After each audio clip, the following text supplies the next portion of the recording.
আজকের এই মহতী সভার সম্মানিত সভাপতি মহাশয় ফজিলাতুল শেখ আবু তাহির সালাফি হাফেজাহুল্লাহ, অত্যন্ত বিদগ্ধ জ্ঞানী আলেমে দ্বীন, বারাকাল্লাহ ফিক।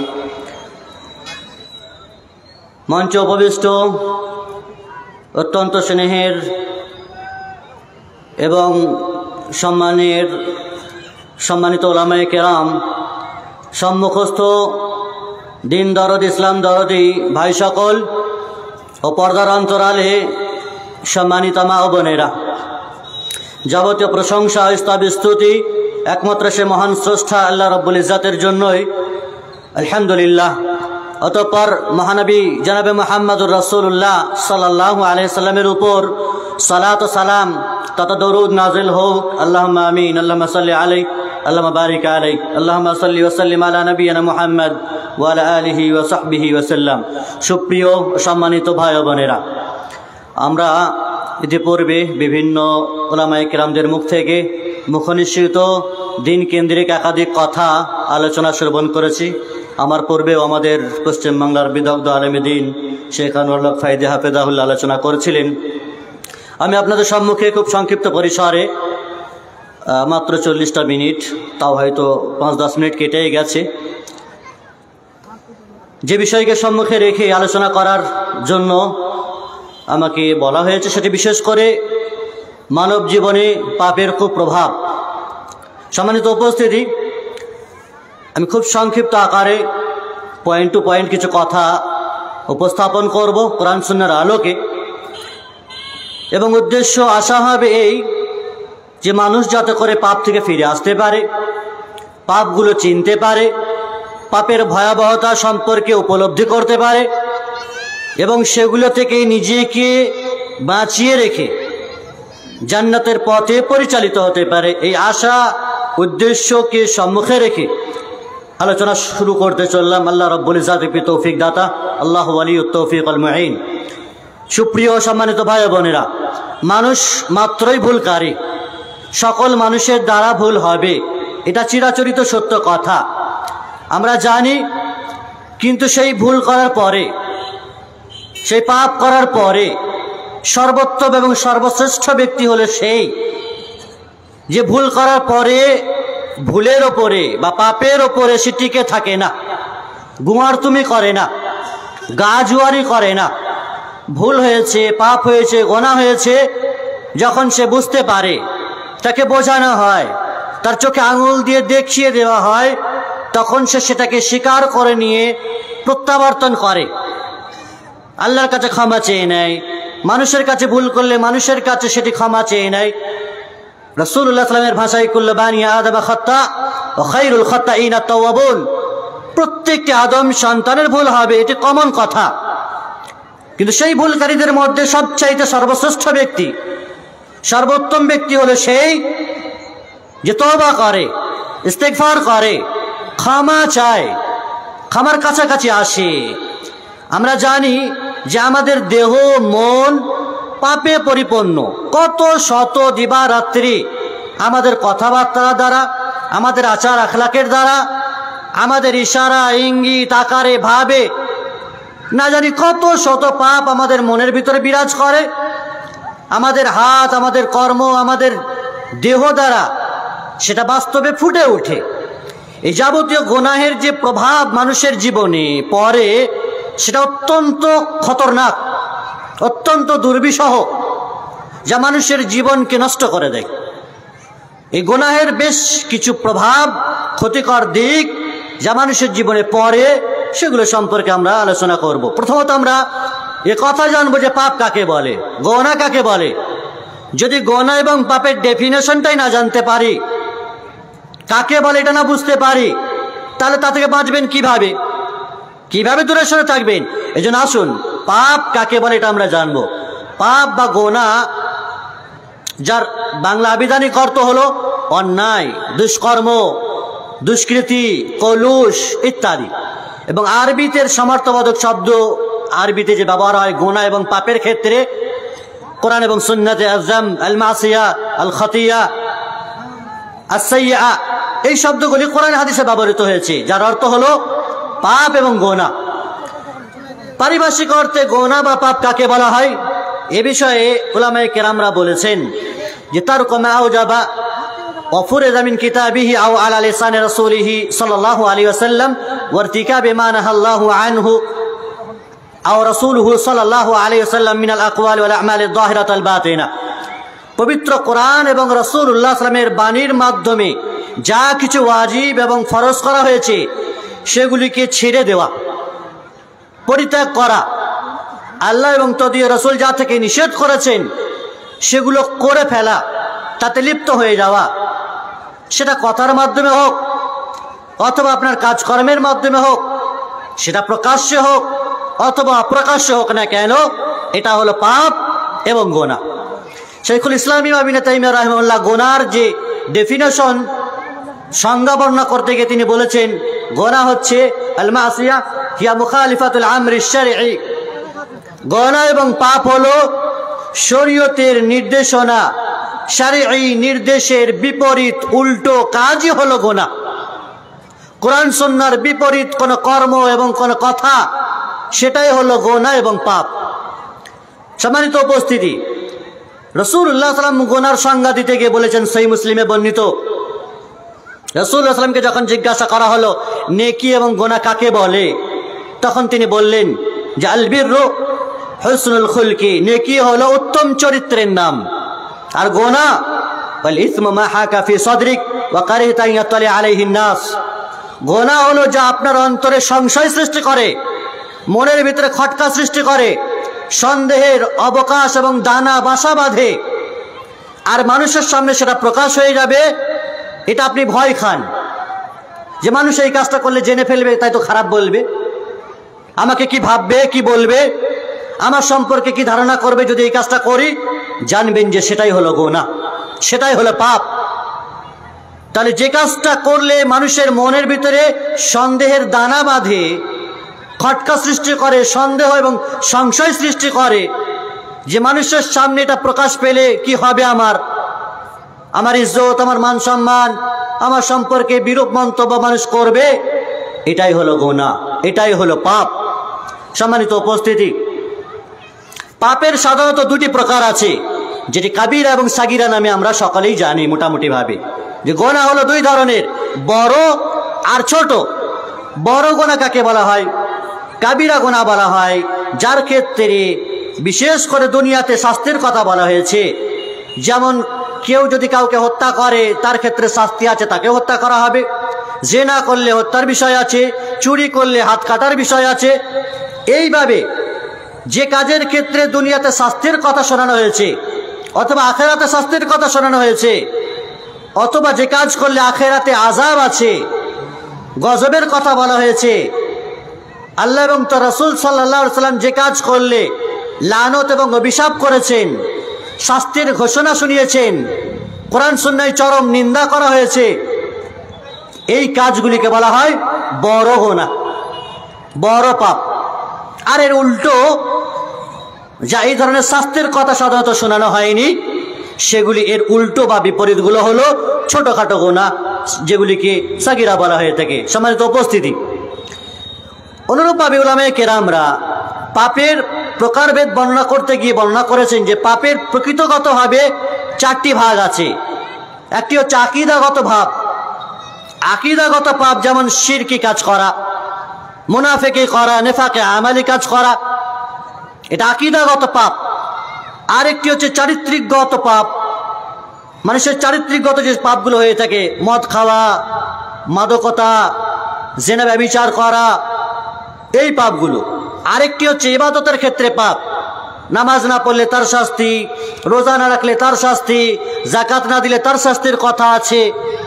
আরেকটি হচ্ছে মুআমালাগত, মুআমালাত, যেটি আমাদের সাধারণত হবে লেনদেন আদান প্রদানের মাধ্যমে হয়ে থাকে, সুদ, ঘুষ, মিথ্যা সাক্ষ্য দেওয়া, এর পাপ।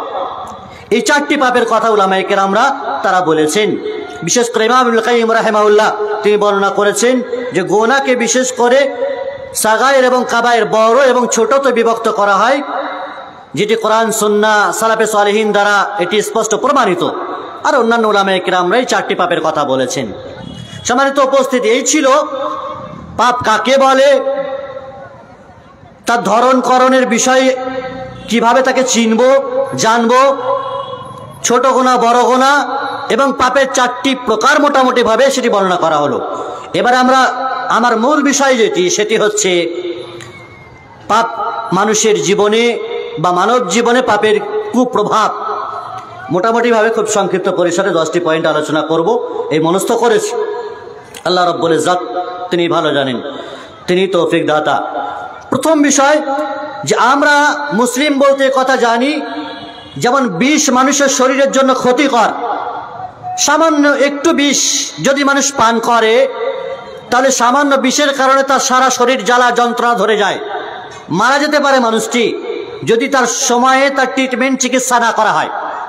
ঠিক তেমনি গুনাহ এবং পাপ মানুষের জীবনের জন্য ক্যান্সার এবং বিষ ক্ষতিকর। ছোট গুনাহ হতে পারে, সেটা থেকে যদি মানুষ না বাঁচে, না এড়িয়ে চলে, তাহলে এই ছোট ছোট গুনাহগুলো বড় বড় গুনাহতে পরিণত হয়ে যাবে। আরবি কবি বড়ই সুন্দর করে ব্যক্ত করেছেন, খাল্লি দানুবা সাগীরাহা ওয়া কাবীরাহা যাকাত তুকা ওয়াসনা কামাশিন ফাওকা আরদি শাওকি ইয়াহদার মা ইয়ারা লা তাহকিরান্না সাগীরাতান ইন্নাল জিবালা মিনাল হাসা। হে বান্দা, ছোট গুনাহগুলোকে তুচ্ছ মনে করো না, হালকাভাবে নিও না। বড় বড় পাহাড় আর পর্বত যে দেখতে পাচ্ছ, এগুলো ছোট ছোট কাঁকর কঙ্কর দ্বারা পরিণত হয়েছে। ফলে ছোট ছোট পাপ তোমাকে নাস্তানাবুদ করে দিতে পারে। আকাশের ক্ষুদ্র ক্ষুদ্র বৃষ্টি কণা এক এক ফোঁটা করে পড়ে বিরাট বন্যা আর বিরাট সাইলাব দেখা দিতে পারে, যা তোমার জীবন নাশ করার জন্য যথেষ্ট। ফলে ছোট ছোট পাপ হোক, গুনাহ, এগুলি মানুষের জীবনের জন্য অত্যন্ত ক্ষতিকর। চাই সেটা ছোট হোক অথবা বড় হোক, আমাকে বাঁচতেই হবে, তা থেকে বিরত থাকতেই হবে। আমরা জানি দুনিয়া এবং আখিরাতে যত প্রকারের কল্যাণ আছে অথবা ব্যাধি আছে, তার মূলে কিন্তু এই গুনাহ এবং পাপাচার রয়েছে। আমরা জানি পৃথিবীতে, আজকের পৃথিবীতে, গোটা বিশ্বে সকল সমাজে, সোসাইটিতে পাপ আজ কিলবিল করছে। অহরহ চলতে ফিরতে না জানি কত শত কথাবার্তা, কাজকর্ম, পাপের নদীতে হাবুডুবু খাচ্ছি, পাপ এবং গুনার দোলনায় আমরা দোল খাচ্ছি। কিন্তু তা থেকে বেঁচে থাকার মতো মন্ত্রতন্ত্র বা নিয়ম নীতির ধারে কাছেও আমরা ঘেঁষতে চাই না। মনে রাখবেন, খুব মন দিয়ে শ্রবণ করবেন, এই পাপের কারণেই, গুনার কারণেই, আল্লাহ রাব্বুল ইজ্জতের বিধানের তথা কথার অমান্যতার কারণেই আদম আলাইহিস সালাম এবং হাওয়াকে জান্নাত থেকে বহিষ্কৃত হতে হয়েছিল। কিসের কারণে? আল্লাহ রাব্বুল ইজ্জতের বিধানের অমান্য করার কারণে, গুনার কারণে। অনুরূপভাবে এই পাপের কারণে, গুনার কারণে ইবলিস যে জিন ছিল, ফেরেশতাদের মধ্যে থাকতো, বড় ইবাদত গুজার ছিল, সেও শয়তানে পরিণত হয়েছে। কিসের জন্য? এই পাপ এবং গুনার জন্য। তাহলে একজন ইবাদত গুজার মানুষ শয়তানে পরিণত হওয়ার মূলে, তার পিছনে কারণ হচ্ছে গুনাহ এবং পাপ। শুধু তাই নয়, নূহ আলাইহিস সালামের যুগে যে বিশ্বব্যাপী মহাপ্লাবন দেখা দিয়েছিল, কিসের কারণে? যাতে সকল মানুষের সলিল সমাধি ঘটেছিল। নূহ আলাইহিস সালামের সন্তান স্ত্রীরাও ডুবে মারা গিয়েছিল, বাঁচাতে পারেনি তাদের পাপ তাদেরকে। শুধু তাই নয়, হুদ আলাইহিস সালামের যুগে ধ্বংসাত্মক বায়ু প্রবাহিত হয়ে সকলে মারা গিয়েছিল। শুধু কি তাই, সালেহ আলাইহিস সালামের যুগে ভয়ঙ্কর চিৎকার শুনে সকলকে আল্লাহ রাব্বুল ইজ্জত ধ্বংস করেছিলেন। শুধু এই নয়, লূত আলাইহিস সালামের কওমকে আল্লাহ রাব্বুল ইজ্জত তাদের পাপের কারণে, গুনার কারণে তাদের বস্তি, তাদের কওম এবং কমিউনিটি, জাতিকে তুলে উল্টিয়ে দিয়েছিলেন, ধ্বংসলীলায় পরিণত করেছিলেন। সম্মানিত উপস্থিতি, আমরা জানি শুধু এই নয়, সোহাইব আলাইহিস সালামের যুগে আকাশ থেকে আগুন এসে সকলকেই ধ্বংস করেছিল। পাপের কারণে ফেরাউন লোহিত সাগরে ডুবে হাবুডুবু খেয়ে মারা গিয়েছিল। পাপের কারণে কারুন মারা গেছে। পাপের কারণে নমরুদ ধ্বংস হয়ে গেছে। তাহলে পৃথিবীতে তাবর তাবর শাসক, বাদশাহ এবং অসংখ্য নবীদের উম্মত, জাতি, কমিউনিটি, তারাও এই গুনাহ এবং পাপের কারণে ধ্বংসের শিকার হয়েছে। দুনিয়া থেকে তারা নাস্তানাবুদ হয়ে গেছে। বাঁচাতে পারেনি তাদেরকে, রক্ষা করতে পারেনি তাদের ক্ষমতা, তাদের সম্পদ, তাদের সম্পত্তি, তাদের প্রপার্টি, তাদের অস্তিত্ব বাঁচাতে পারেনি। আল্লাহ রাব্বুল ইজ্জত পবিত্র কোরআনের সূরা আনকাবুতে 40 নম্বর আয়াতে ব্যক্ত করেছেন, পড়ে নিতে পারেন। ফাকুল্লানা খাযনা বিযামবিহি এইভাবে তিনি ব্যক্ত করেছেন। সম্মানিত উপস্থিতি, তাহলে পাপের কুপ্রভাব সহজেই অনুমেয় যে মানুষকে তার পাপ তাকে ধ্বংসে পরিণত করতে পারে। মুমিন বান্দারের জন্য সদা সর্বদা তাকে সচেতন থাকতে হবে, সতর্ক থাকতে হবে, সজাগ হয়ে চলাফেরা করতে হবে। কখনোই যেন সে প্রবৃত্তির অনুসরণ না করে, নিজের চাকচিক্য দুনিয়ার আরাম আয়েশে লোভে পড়ে নিজের ঠাট বা টাটাসের মধ্যে চলতে ফিরতে গিয়ে নিজের আখিরাতকে যেন ধ্বংস না করে, দুনিয়াতে যেন বরবাদ না হয়, লাঞ্ছনা কর গঞ্জনা কর আযাবে শাস্তিতে যেন সে গ্রেফতার না হয়। এ কথা ভাবতে হবে, এ কথা অনুধাবন করতে হবে। এজন্যই তো সহিহ মুসলিম ও সহিহ বুখারীতে বর্ণিত হুযায়ফা বিন ইয়ামান রাদিয়াল্লাহু আনহু একজন বিখ্যাত ব্যক্তিত্ব। তিনি বলছেন যে সাহাবায়ে কেরামরা রাসূলুল্লাহ সাল্লাল্লাহু আলাইহি ওয়াসাল্লামের কাছে এসে কল্যাণ সম্পর্কে জিজ্ঞাসা করতেন, নেকি সম্পর্কে জিজ্ঞাসা করতেন, কিন্তু আমি কুনতু আসআলুহু আনিশ শার, গুনাহ এবং পাপ সম্পর্কে জিজ্ঞাসা করতাম। কেন? মাখাফাতান ইউদরিকানি, এই ভয়ে যে আমি যদি পাপ না চিনতে পারি, গুনাহ যদি না বুঝতে পারি, তাহলে তো আমার দ্বারা হয়ে যাবে, সেটি আমি তো করে ফেলবো। তাহলে আগে আমাকে গুনাহকে চিনতে হবে, পাপকে বুঝতে হবে, তারপরে নেকির বিষয়গুলো আসবে। এজন্য সকল সাহাবায়ে কেরামরা নেকি সম্পর্কে প্রশ্ন করলেও আমি কিন্তু নেকি সম্পর্কে প্রশ্ন করতাম না, গুনাহ সম্পর্কে প্রশ্ন করতাম। আগে গুনাহ থেকে তো বাঁচি, পাপ থেকে তো বাঁচি, তারপর যে খালি জায়গা থাকবে সেগুলো নেকি দিয়ে পরিপূর্ণ করব। সম্মানিত উপস্থিতি, আরবি কবি বলেছেন আরাফতু শাররা লা লিশ-শাররি লাকিন লিতাওয়াকিহি ওয়া মান লাম ইয়ারিফিল খায়রা মিনাশ-শাররি ইয়াকাউ ফিহি। আমি মন্দকে চিনবো মন্দ থেকে বেঁচে থাকার জন্য, মন্দ কাজকর্ম করার জন্য নয়। মদকে চিনতে হলে কি মদ পান করে দেখতে হবে? বিড়ি সিগারেট আর নেশাজাত দ্রব্য যা আছে 746 মুসাফির রজনীগন্ধা কি আছে, এগুলোর অপকারিতা জানতে হলে কি এগুলো খেয়ে টেস্ট করে দেখতে হবে? আমি মন্দ কাজকর্ম থেকে বাঁচবো, মন্দকে চিনবে জন্য, যে মন্দ থেকে বাঁচার জন্য, সেটি করার জন্য নয়। যে ব্যক্তি ভালো এবং মন্দের পার্থক্য করতে পারে না, সে মন্দ কাজকর্মই করবে, তার দ্বারা মন্দটাই হবে, এটা স্বাভাবিক, এটা কমন ব্যাপার। ভালো মন্দের ডিফারেন্স আর পার্থক্য আপনাকে চিনতেই হবে। কোনটা কাঁটা আর কোনটা তুলো নরম চিনবেন না, কোনটা বিশুদ্ধ পানি কোনটা মদ, এই পার্থক্য মানুষ করতে পারে না। এই সেন্স আর এই বোধ ক্ষমতা, এই বোধ শক্তি, এই ব্রেন মগজ মস্তিষ্ককে আল্লাহ দেয়নি, সকল মানুষকে দিয়েছে। ভালো মন্দের পার্থক্য করার মতন সেন্স আল্লাহ রাব্বুল ইজ্জাত দিয়েছেন। কিন্তু মানুষ যদি সেটি নিজেকে অবুঝ হয়ে বা জানার পরেও সেই কাজে লিপ্ত থাকে, সেটি ভিন্ন কথা। সম্মানিত উপস্থিতি, রাসূলুল্লাহ সাল্লাল্লাহু আলাইহি ওয়াসাল্লাম মুসনাদে আহমদের হাদিস, তিনি বলছেন ইযা সাররাতকা হাসানাতুকা ওয়া ইযা সাআতকা সাইয়্যাতুকা ফাআনতা মুমিন। তুমি মুমিন কি করে চিনবে, কি করে জানবে যে তুমি মুমিন? মুমিন চিনার মাপকাঠি কি, মানদণ্ড কি?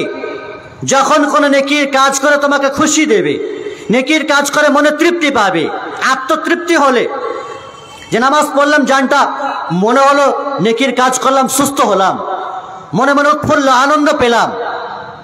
আর গুনার কাজ করে তোমাকে কষ্ট দেবে, ব্যথা দেবে, মনে শান্তিতে থাকতে পারবে না, মনে স্বস্তি আসবে না, তাই তো এই পাপ হয়ে গেল, এই গুনাহ হয়ে গেল।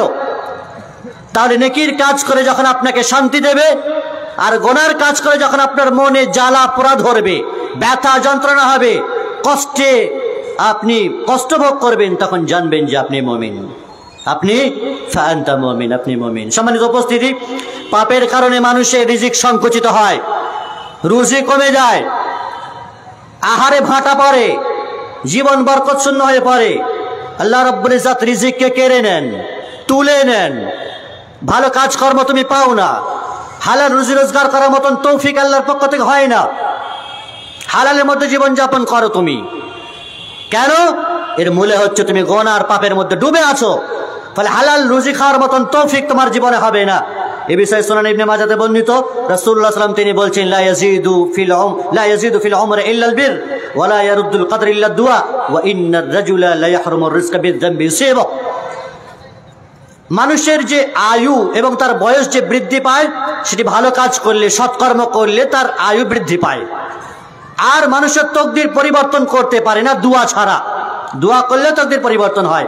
আর মানুষের গুনার কারণে তার রুজি সংকুচিত হয়। যদিও এই হাদিসটির শেষ অংশটুকু নিয়ে অনেকেই জয়ীফ বলেছেন, তথাপিও কোরআন সুন্নাহ দ্বারা এটি স্পষ্ট যে মানুষের গোনার কারণে আল্লাহ রাব্বুল ইজ্জত তার রিজিককে ছিনিয়ে নেন, তার রিজিককে সংকুচিত করে দেন। দারিদ্রতা, দুর্ভিক্ষ, অনাহার তার বাড়িতে, তার ঘাড়ে চেপে বসে, ফকির মিসকিনের পর্যায়ে পৌঁছে যায়, ত্রাহি ত্রাহি করে, কিন্তু সুস্থ শান্তি রিজিক, হালাল রিজিক তার কপালে জোটে না। আল্লাহ রাব্বুল ইজ্জত পবিত্র কোরআনে বলেছেন, ওয়ালাউ আন্নাহুম আকামুত তাওরাত ওয়াল ইনজিলা ওয়া মা উনজিলা ইলাইহিম মির রাব্বিহিম লাআকালু মিন ফাওকিহিম ওয়া মিন তাহতি আরজুলিহিম, যদি তারা তাওরাতের বিধানকে কার্যকর করত, ইনজিলের বিধানকে মানত, আর তাদের রবের পক্ষ থেকে যা কিছু দেওয়া হয়েছে সেগুলি তারা মানত, তাহলে তাদের উপর থেকে এবং তাদের পায়ের তলা থেকে রুজি আল্লাহ রাব্বুল ইজ্জত তাদেরকে দান করতেন। অর্থাৎ আসমান থেকে আর জমিন থেকে রুজি তাদেরকে আল্লাহ রাব্বুল ইজ্জত দিতেন। এমন আল্লাহ রাব্বুল ইজ্জত আরো বলেছেন সূরা আরাফে, ওয়ালাউ আন্না আহলাল কুরআন আমানু ওয়াত্তাকাউ লাফাতাহনা আলাইহিম বারাকাতাম মিনাস সামাই ওয়াল আরদ, যদি সেই সমস্ত জনপদ, গোষ্ঠী, মানুষেরা আল্লাহকে ভয় করত, ঈমান আনত, আল্লাহর ভয় থাকতো, তাহলে তাদের জন্য আসমানের দরজা উন্মুক্ত করে দিতাম, বরকতের দরজা খুলে দিতাম, তাদের জমিনের তলা থেকে এবং আকাশের ওপর থেকে তাদের উপরে রুজি বর্ষণ হতো। সম্মানিত উপস্থিতি, প্রখ্যাত সাহাবী আলী রাদিয়াল্লাহু তাআলা আনহুর দিকে সম্পৃক্ত করে একটি কথা বলা হয়ে থাকে। তিনি বলেছেন, ইযা কুনতা ফি নি'মাতিন ফারিহা ফা ইন্নাল মাআসি তুজিলুন নি'আম, যখন কোনো নিয়ামত তুমি পেয়েছো, ভালো সুস্থ হালাতে চলছো, তো তখন তুমি সেই নিয়ামতের কদর করবে, ভালোভাবে রুজি আসছে সেই রুজির কদর করবে। বেশি ফাঁট দেখাতে গিয়ে এখান সেখানে টাকা পয়সা নষ্ট করে দিও না, বেশি টাটাস দেখাতে গিয়ে টাকা পয়সাকে নষ্ট করে দিও না। ফাইনাল মাআসি তুজিলুন নি'আম, কারণ তোমার এই অহংকার, তোমার এই গর্ব, তোমার এই দিন বিরোধী কাজকর্ম, তোমার এই পাপ যে আল্লাহর নিয়ামতগুলোকে ধ্বংস করে দেবে। সম্মানিত উপস্থিতি, আনাস ইবনে মালিক রাদিয়াল্লাহু তাআলা তিনি বলছেন, সহিহ বুখারী ও সহিহ মুসলিমে বর্ণিত, মান সাররাহু আন ইউবসাত লাহু ফি রিজকি আও ইউনসা লাহু ফি আথারি ফালিয়াসিল রাহমা, যদি কোনো ব্যক্তি চায় যে তার রিজিক বাড়ুক, তার রুজি বৃদ্ধি হোক, রুজি রোজগারে বরকত আসুক, অথবা তার হায়াত বৃদ্ধি হোক, আয়ু বেড়ে যাক, তাহলে সে যেন আত্মীয়তা বন্ধন বজায় রাখে। ফালিয়াসিল রাহমা, আত্মীয়তা বন্ধন বজায় রাখে, পিতামাতার সহিত, কাকা চাচা আর পার্শ্ববর্তী প্রতিবেশীর সহিত ভালো ব্যবহার করে, মার কাটারি যেন না করে, একে অপরের সাথে হিন্দু মুসলিমের মতো সম্পর্ক যেন না করে। আত্মীয়তার সাথে সম্পর্ক বজায় রাখলে রুজিতে বরকত আসবে। বলেন তো কয়জন মানুষ প্রতিবেশীর সাথে তার ব্যবহার ভালো? কখনো রান্নার ধোঁয়া নিয়ে, কখনো এই নিয়ে তাই নিয়ে কে না কার উপরে লানত আর অভিশাপ আর গজব নাজেল করছে। কোর্ট কাচারি কেস মোকদ্দমা সব প্রতিবেশীর সাথে। এইভাবে যদি চলে তো রুজি আসবে, বরকত থাকবে। সহিহ বুখারী সহিহ মুসলিমের হাদিস অনুযায়ী আপনি আত্মীয়তা বন্ধন বজায় রাখলে আপনার জিন্দগিতে রুজির বরকত আসবে। সম্মানিত উপস্থিতি, অনুরূপভাবে গুনার কারণে, পাপের কারণে জ্ঞানের আলো থেকে মানুষ বঞ্চিত হয়। কোরআন সুন্নাহর দ্বীনের বিষয়ের জ্ঞান চর্চার বিষয় থেকে সে মাহরুম হয়ে যায়, আল্লাহ তাকে মাহরুম করে দেন। জ্ঞানের আলো থেকে সে মাহরুম হয়ে যায়। ইমাম ইবনুল কাইয়্যিম রাহিমাহুল্লাহ তিনি বলছেন যে ইমাম মালিক রাহিমাহুল্লাহ যাকে মদিনার আলেম বলা হতো, ইমাম শাফি রাহিমাহুল্লাহ তিনি বিদগ্ধ মানুষ ছিলেন, চরম জ্ঞানী মানুষ ছিলেন, আর তার স্মৃতিশক্তি অত্যন্ত প্রখর ছিল। তো ইমাম শাফি রাহিমাহুল্লাহ স্মৃতিশক্তি প্রখর দেখে, মজবুত দেখে ইমাম মালিক রাহিমাহুল্লাহ তাকে বলছেন, উপদেশ দিচ্ছেন যে ইন্নী আরা আন্নাল্লাহ ক্বাদ আলকা আলা কলবিকা নূরা ফালা তুতফিহু বিযুলমাতিল মাসিয়া। হে ইমাম শাফি শোনো, আমি দেখতে পাচ্ছি যে আল্লাহ রাব্বুল ইজ্জত আপনার অন্তরে নূর দান করেছেন, আল্লাহ তাআলা আপনাকে জ্ঞানের আলো দান করেছেন, ফলে এই জ্ঞানের আলোকে গুনাহের মাধ্যমে তুমি নিভিয়ে দিও না। পাপ এবং গুনাহ করার কারণে যে জ্ঞান আল্লাহ দান করেছেন সেইটাকে মুছে দিয়েন না, নিভিয়ে দিয়েন না। তার মানে বোঝা গেল গুনার কারণে, পাপের কারণে আল্লাহ রাব্বুল ইজ্জত যে ইলম দান করেছেন সেটি উড়ে চলে যায়। সম্মানিত উপস্থিতি, আল্লাহ তাআলা পবিত্র কোরআনে সুন্দরভাবে বলেছেন, ওয়াতলু আলাইহিম নাবা আল্লাযী আতাইনাহু আয়াতিনা ফানসালাকা মিনহু ফাতবাউ শাইতানু ফাকানা মিনাল গাবিন। যে শয়তানের কিছু কথা বলতে গিয়ে এখানে বলেছেন যে মানুষ যারা, বিশেষ করে তাদেরকে যে নির্দেশনা দিয়েছিলাম আমি, সেগুলোকে যখন সে এড়িয়ে যায় আর শয়তান তাকে অনুসরণ করে ফেলে, শয়তানের অনুসরণ করে ফেলে, তখন সে পথভ্রষ্টদের শামিল হয়ে যায়। যখন নিয়ামত ছেড়ে, আল্লাহর বিধিবিধান ছেড়ে যখন শয়তানের অনুকরণ করে ফেলে, তখন তার ইলম, তার জ্ঞান যা আল্লাহ তাআলা দিয়েছিলেন, যা তৌফিক দিয়েছিলেন, সেগুলো উধাও হয়ে যায়। অনুরূপভাবে পাপ মানুষের হৃদয়কে, অন্তরকে মেরে ফেলে। মানুষের যে অন্তর আছে, সুস্থ অন্তর, কলবে সালিম যেটাকে বলা হয়, আল্লাহ রাব্বুল ইজ্জত যে অন্তর দান করেছেন, সে অন্তরকে মানুষ মেরে ফেলে গুনাহের মাধ্যমে। ইমাম ইবনুল মুবারক রাহিমাহুল্লাহ তিনি বলছেন, রাআইতুদ দুনুবা তুমিতুল কুলুব ওয়া কাদ ইউআররিসুদ দিল্লা ইদমানুহা। আমি দেখেছি যে পাপ মানুষের অন্তরকে মেরে ফেলে এবং পাপে লিপ্ত থাকা মানুষ অপমান কুড়িয়ে আনে, মানুষের কাছে অপমানিত হয়, লজ্জিত হয়, অপমানিত হয়, আর মানুষের এই অন্তরটা নষ্ট হয়ে যায়।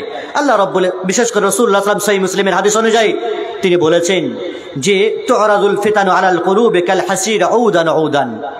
ফিতনা মানুষের অন্তরে চাটাই বুনানোর মতো নাজিল হতে থাকে, পেশ হতে থাকে। অন্যত্র হাদিসে বলেছেন যে ফিতনা মানুষের বাড়িতে নাজিল হতে থাকে, ফি খিলালে বুয়ুতিকুম, আকাশের বৃষ্টির মতো, চাটাই বুনানোর মতো ফিতনা মানুষের মাঝে নাজিল হতে থাকে।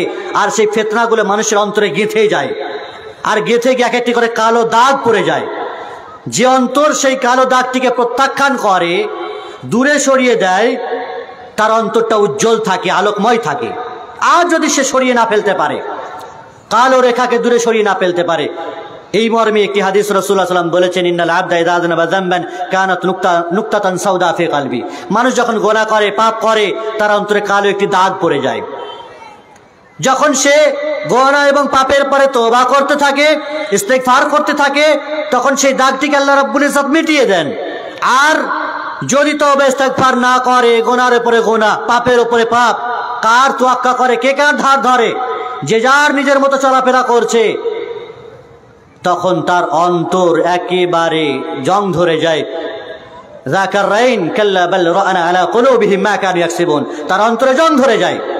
লোহাতে যেমন জং ধরে লোহাকে খেয়ে ফেলে, নষ্ট করে ফেলে, তো মানুষের অন্তরে গুনাহ করতে করতে করতে করতে এক সময়ে সে ধ্বংস হয়ে যায়। সম্মানিত উপস্থিতি, অনুরূপভাবে পাপের কারণে জমিনে বিপর্যয় সৃষ্টি হয়। জমিনের বুকে অসংখ্য ভূমিকম্প, বন্যা, প্লাবন, মহামারী, প্লেগ, আর কত রকমের ভাইরাস ইতিপূর্বে গেল, করোনা টোরোনা ইত্যাদি যা কিছু হয়। যাহারাল ফাসাদু ফিল বাররি ওয়াল বাহরি বিমা কাসাবাত আইদিন নাস। জলে এবং স্থলে পৃথিবীতে যা কিছু বিপর্যয় সৃষ্টি হয়, মহামারী, রোগ আর বিপদ আর অশান্তি দেখা দেয়, সব কিছু মানুষের কৃতকর্মের কারণে। বিমা কাসাবাত আইদিন নাস। কেন দেন আল্লাহ রাব্বুল ইজ্জত? লিউযিকাহুম বা'দাল্লাযী আমিলু, যাতে করে তোমরা তোমাদের কৃত পাপের স্বাদকে গ্রহণ করতে পারো, আস্বাদন করতে পারো, যাতে করে ফিরে আসতে পারো। এই কারণে আল্লাহ রাব্বুল ইজ্জত তোমাদের পাপের কারণে জমিনে বিভিন্ন রকমের মুসিবত, বিপদ আপদ তোমাদের মাঝে দিয়ে থাকেন। সম্মানিত উপস্থিতি, সুনান ইবনে মাজাতে বর্ণিত হাদিসটি লম্বা চওড়া। রাসূলুল্লাহ সাল্লাল্লাহু আলাইহি সাল্লাম আব্দুল্লাহ ইবনে ওমর রাদিয়াল্লাহু তাআলা থেকে বর্ণিত, তিনি বলছেন, আব্দুল্লাহ ইবনে ওমর বলছেন, মুহাজিরিনদেরকে লক্ষ্য করে, বিশেষ করে যখন কোনো জাতির ভিতরে অশ্লীলতা প্রকাশ পাবে, প্রকাশ্যে ব্যভিচার, বিভিন্ন রকমের নোংরামি, বেহায়াপনা ছড়াছড়ি হবে, তখন সেই জাতির ভিতরে মহামারী আকারে প্লেগ রোগের আবির্ভাব হবে। তারপরে যখন কোনো জাতি ওজনে এবং ওজনে কারচুপি করবে, পরিমাপে কারচুপি করবে, কম বেশি করবে, ঠিকঠাকভাবে ওজন করবে না, মারবে মানুষকে, তখন সেই জাতির বিষয়ে দুর্ভিক্ষ নেমে আসবে, কঠিন বিপদ মুসিবত নেমে আসবে। যখন কোনো জাতি তারা যাকাত দেওয়া বন্ধ করে দেবে, আল্লাহ রাব্বুল ইজ্জতের পক্ষ থেকে আসমানের বৃষ্টি বন্ধ হয়ে যাবে। যখন কোনো জাতি আল্লাহ এবং তার রাসূলের অঙ্গীকারকে ভঙ্গ করবে, তখন আল্লাহ তাদের উপরে তাদের বিজাতীয় দুশমনকে ক্ষমতাসীন করবেন। আজকের যুগে আমরা সকলেই এর প্রত্যক্ষদর্শী যে বিজাতীয় শাসক দ্বারা আমরা বিভিন্ন রকমের টর্চার, অত্যাচারিত হচ্ছি। বিজাতীয় শাসকের মাধ্যমে আমরা বিভিন্ন রকমের জুলুম আর নির্যাতনের শিকার হচ্ছি। আমাদের সম্পদ সব কিছুকে কেড়ে নিচ্ছে। এই হাদিসের বাস্তব প্রমাণ, যেটি বর্তমান যুগে এটি স্পষ্ট।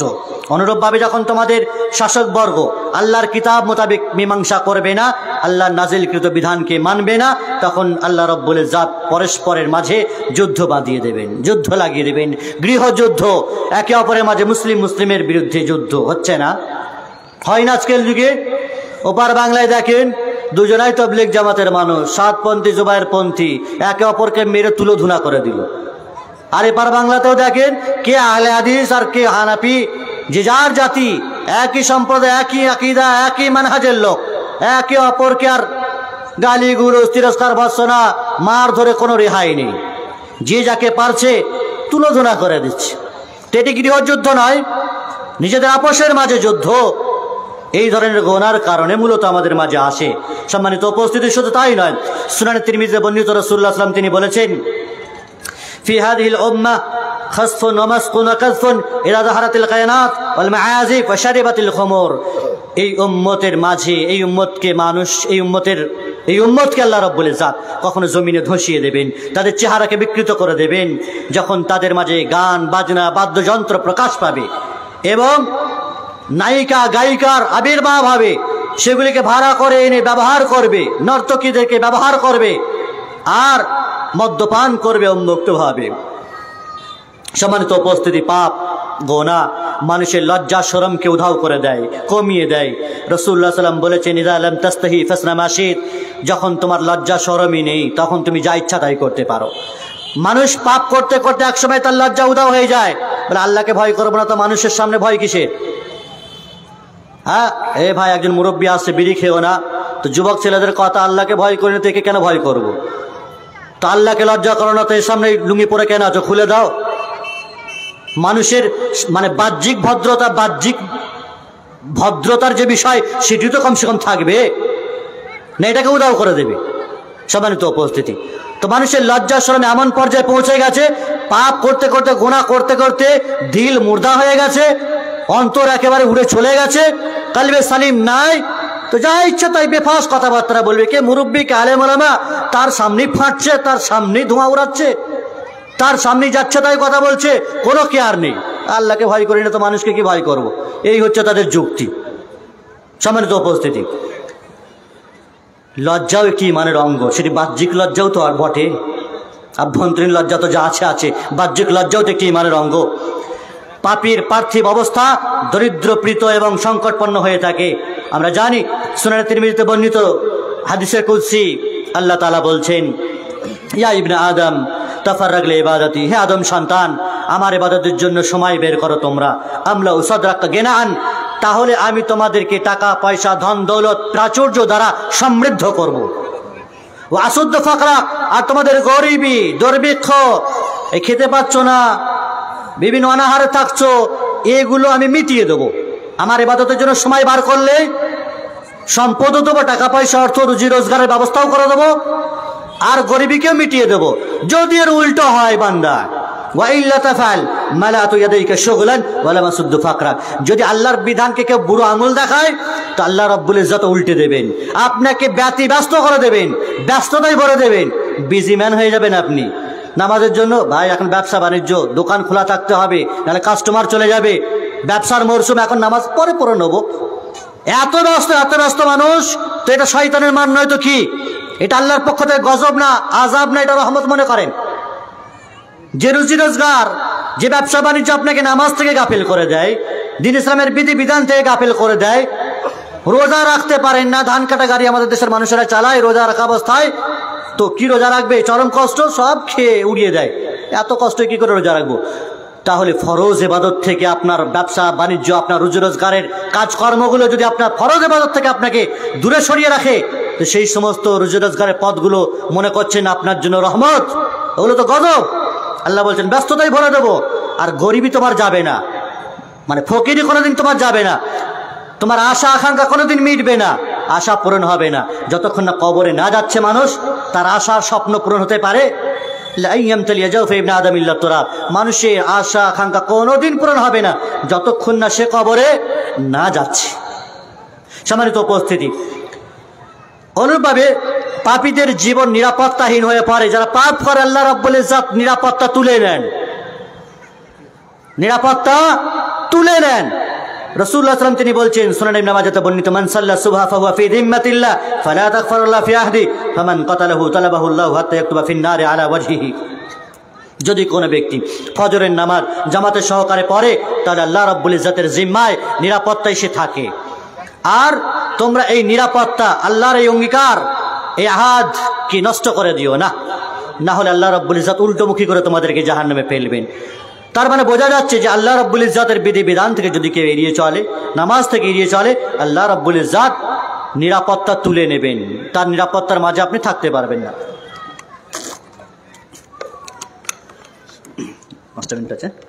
সম্মানিত উপস্থিতি, অনুরূপভাবে পাপী ব্যক্তি আল্লাহ রাব্বুল ইজ্জত এবং ফেরেশতা মণ্ডলী আর মানুষের কাছে ঘৃণার পাত্র হয় যখন কোনো মানুষ পাপ করে, গুনাহ করে।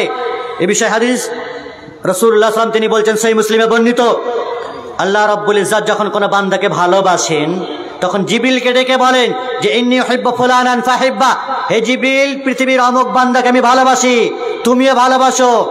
জিবরিল ভালোবাসেন আর সকল আসমানবাসীদেরকে ডেকে বলেন যে আল্লাহ অমুক ব্যক্তিকে ভালোবাসেন, তোমরা ভালোবাসো। সকল আসমানবাসীরা তাকে ভালোবাসতে লাগে, জমিনবাসীরা তাকে ভালোবাসতে লাগে, জমিনে তার সমাদৃত হয়, সকলের কাছে সে ভালো মানুষ হয়ে দাঁড়ায়। আর যে ব্যক্তি গুনাহ আর পাপ করে, আল্লাহ রাব্বুল ইজ্জত যখন তাকে ভালোবাসেন না, তার প্রতি রাগান্বিত হন, তখন জিবরিলকে আবার ডেকে বলেন অমুক বান্দাকে আমি ভালোবাসি না, তার প্রতি আমি ক্ষুব্ধ, তার প্রতি আমি রাগান্বিত, তুমিও ক্ষুব্ধ হও তার প্রতি। আর জমিনবাসীকে ডেকে বলো, আসমানবাসীকে ডেকে বলো, তারাও যেন তার প্রতি নারাজ হয়, ক্ষুব্ধ হয়। ফলে জমিনবাসীরা তার প্রতি ক্ষুব্ধ হয়, কেউ তাকে ভালোবাসে না। তাহলে যে ব্যক্তি গুনাহ করে না, নেকির কাজ করে, সে আল্লাহর কাছে ভালো, ফেরেশতা মণ্ডলীর কাছে ভালো, আসমানবাসীর কাছে ভালো, জমিনবাসীর কাছেও ভালো হয়, তার সম্মান হয়, ইজ্জত করে মানুষ। আর যে গুনাহ করে, পাপ করে, আল্লাহর কাছেও ভালো নয়, ফেরেশতাদের কাছেও ভালো নয়, আর আসমানবাসী আর জমিনবাসী কারোর কাছে সে ভালো হয় না, সবার কাছে সে লাত খায়, ইজ্জতের মানে ধোঁয়া উড়ে চলে যায় তার কাছ থেকে। সম্মানিত উপস্থিতি, অনুরূপভাবে যায়েদ ইবনে আসলাম তিনি বলছেন, মানিত্তাকাল্লাহা হাব্বাহুন নাস ওয়া ইন কারাহু, যে ব্যক্তি আল্লাহকে ভয় করে, মানুষ তাকে গোপনে ভালোবাসে, যদিও প্রকাশ্যে মানুষকে অপছন্দ করে। অসংখ্য মানুষ আছে প্রকাশ্যে তার নিন্দা করে, কিন্তু গোপনে জানে না সত্যিকার অর্থে বান্দাটা ভালো, নেক কাজ করে, মানুষের জন্য তার মনে একটি জায়গা আছে ভালোবাসার।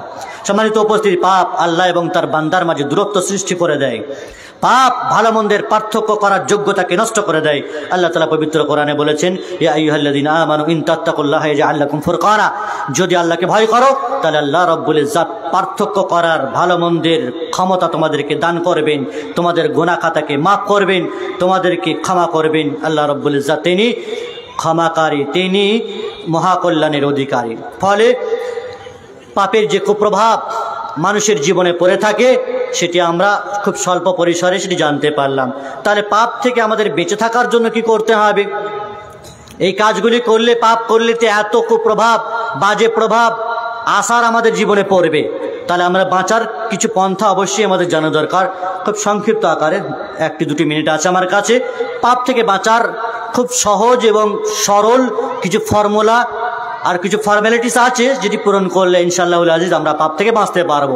তার মধ্যে একটি হলো পাপকে বিপজ্জনক মনে করা। রেল লাইনে যখন রেলগেট পড়ে থাকে, দূর থেকে ডেঞ্জার, সতর্কবার্তা অনেক আগে থাকতেই সিগন্যাল বা সংকেত দেওয়া থাকে। কাছে যাওয়া তো দূরের কথা, অনেক দূর থেকে আপনাকে সতর্ক দেয়, কাছে যেও না, বিপদ। ফলে পাপকে দূর থেকেই বিপজ্জনক মনে করতে হবে।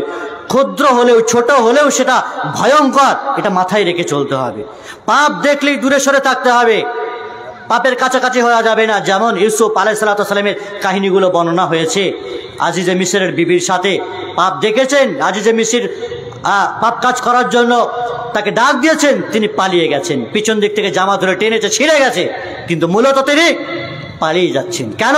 পাপ থেকে পালাতে হবে, দৌড়াতে হবে। যা কিছু করেছি তার জন্য খাঁটি তওবা করতে হবে, ইস্তেগফার করতে হবে, বেশি বেশি করে পাপের পরে সৎকর্ম করতে হবে, নেক কাজ করতে হবে। তাহলে নেক কাজ পাপগুলোকে মিটিয়ে দেবে, নেকিতে পরিণতও করে দেবে। অনুরূপভাবে সৎ এবং ভালো লোকদেরকে বন্ধু বানাতে হবে, যারা ভালো কাজ করেন, তাহলে আমার পাপগুলো দূরে সরে যাবে। আল্লাহর জিকির, কোরআন তেলাওয়াত নিয়মিতভাবে করতে হবে, আখিরাতকে স্মরণ করতে হবে এবং নিয়মিতভাবে সালাত আদায় করতে হবে। আর পার্থিব জীবনের লোভ, লালসা থেকে, হিংসা থেকে বিভিন্ন রকমের দুনিয়ার হাজারো ফিতনা আছে, অর্থের ফিতনা, মালের ফিতনা, টাকা পয়সার ফিতনা, আর নারীর ফিতনা, সম্পদের ফিতনা, যা কিছু আছে তা থেকে আমাদেরকে শতকোটি দূরে অবস্থান করতে হবে। আমি এখানেই শেষ করছি। পরিশেষে কথাই বলবো, আল্লাহ রাব্বুল ইজ্জাতের কাছে পরিশেষে দোয়া করি, হে আল্লাহ সুবহানাহু ওয়া তাআলা, তুমি আমাদেরকে যা কিছু জানার তৌফিক দান করলে স্বল্প সময়ে, পাপ কাকে বলে, পাপ কয় প্রকার, পাপের যে কুপ্রভাব মানুষের জীবনে কিভাবে পড়ে এবং পাপ থেকে বাঁচার যে উপায় উপকরণ উত্তরণ, সেগুলি আমরা শুনলাম, জানলাম। আল্লাহ রাব্বুল ইজ্জাত তুমি আমাদেরকে গুনাহ এবং পাপ থেকে দূরে সরিয়ে রাখো। আল্লাহ রাব্বুল ইজ্জাত যা কিছু আমাদের দ্বারা হয়ে গেছে সেগুলোকে ক্ষমা করো। আল্লাহ রাব্বুল ইজ্জাত আমরা যেন নেকির পথে অগ্রসর হতে পারি তার তৌফিক দান করো। হে আল্লাহ, আমরা দ্বীনি মজলিসে উপবিষ্ট হয়ে দিন শিখে নিজের ঈমানকে, ইসলামকে চাঙ্গা করতে পারি তার তৌফিক দান করো। দ্বীনি পরিবেশে থেকে মাদ্রাসার সাথে যুক্ত হয়ে, মসজিদের সাথে যুক্ত হয়ে নিজের নেক আমলকে কন্টিনিউভাবে চালিয়ে যেতে পারি তার তৌফিক দান করো। আমিন। আকুলু কাউলি হাযা আস্তাগফিরুল্লাহ লি ওয়া লাকুম ওয়া লিসাইরিল মুসলিমিনা মিন কুল্লি যামবিন ফাস্তাগফিরুহু ওয়া তুবু ইলাইহি ইন্নাহু হুয়াল গফুরুর রহিম। ওয়া সাল্লাল্লাহু আলা নাবিয়িনা মুহাম্মাদিন ওয়া আলা আলিহি ওয়া আসহাবিহি আজমাইন। ওয়াসসালামু আলাইকুম ওয়া রাহমাতুল্লাহি ওয়া বারাকাতুহু। ওয়া আলাইকুম আসসালাম ওয়া রাহমাতুল্লাহি ওয়া বারাকাতুহু। শেখের খুব সুন্দর আলোচনা ছিল মানব জীবনে পাপের কুপ্রভাব। আমরা পাপের কুপ্রভাবটাকে বুঝতে পারি না। আল্লাহ রাব্বুল আলামিন সূরা বাকারার মধ্যে বলছেন, ওয়ালা নাবলুওয়ান্নাকুম বিশাইইন মিনাল খাউফি ওয়াল জু'i ওয়া নাকসিন মিনাল আমওয়ালি ওয়াল আনফুস। আমি মানুষদেরকে পরীক্ষা করে থাকি, তার মানে মুমিন যারা, তাদেরকে আল্লাহ রাব্বুল আলামিন পরীক্ষা করে থাকে। ভয় দেখিয়ে, ক্ষুধার্ত রেখে, অসুখ দিয়ে বিভিন্ন মুখে আল্লাহ রাব্বুল আলামিন পরীক্ষা করে থাকে। পক্ষান্তরে যারা মুমিন নয়, তারা যদি অসুস্থ হয়, তাদের মাল সম্পদ যদি ধ্বংস হয়ে যায়, তাহলে সেই ব্যক্তিকে জেনে রাখা উচিত যে আমার পাপের প্রায়শ্চিত্ত, এটা পাপের কুপ্রভাব পড়ছে, এবং সেই ব্যক্তিকে সঙ্গে সঙ্গে তওবা করে ফিরে আসা উচিত। যাই হোক, শেখের আলোচনা খুব সুন্দর লাগলো। আমরা লাস্ট বক্তা আমার সম্মানিত শেখ